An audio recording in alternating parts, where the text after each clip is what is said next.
Dictation को start करते हैं 5 सेकंड के बाद।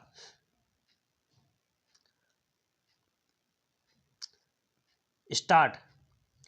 माननीय सभापति महोदय, इस सदन में दहेज प्रथा पर अपने विचार प्रस्तुत करने के लिए आपने मुझे जो अवसर प्रदान किया है उसके लिए मैं आपका अत्यंत आभारी हूँ।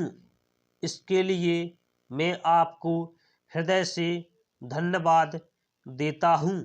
इस सदन में कई सदस्य ऐसे प्रांतों से आए हैं जहाँ इस समस्या का प्रश्न पिछले कई वर्षों से उठ रहा है।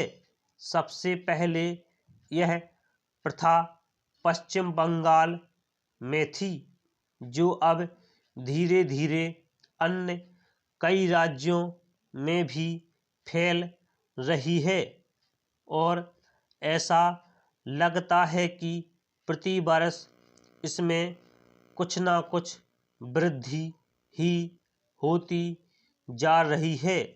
पहले लोग जितना दहेज देते थे, अब उससे कहीं ज़्यादा दहेज दिया जा रहा है। यदि इस पर तत्काल रोक न लगाई गई तो इसके और गंभीर परिणाम सामने आ सकते हैं।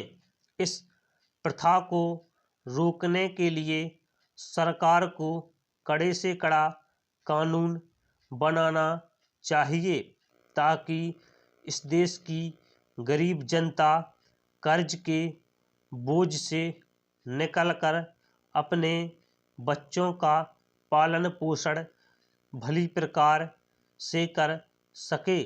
सरकार ने अभी तक इस समस्या के समाधान के लिए जो भी कानून बनाए हैं वे इस पर नियंत्रण पाने में सफल नहीं हुए हैं तथा उनसे अब किसी तरह के सुधार की कोई अपेक्षा भी नहीं की जा सकती है। सभापति महोदय, मैं चाहता हूँ कि इस सामाजिक अपराध को रोकने के लिए ऐसा कानून बनाया जाए कि समाज के उच्च वर्ग के प्रभावशाली लोग इस कुप्रथा को और आगे ना बढ़ा सकें तथा दहेज देने का यह सिलसिला अब समाप्त हो सके। धनी लोग ही इस कुप्रथा को बढ़ाने के लिए जिम्मेदार हैं, क्योंकि वे अपने बच्चों की शादियों में ज़्यादा से ज़्यादा दहेज देते और लेते हैं।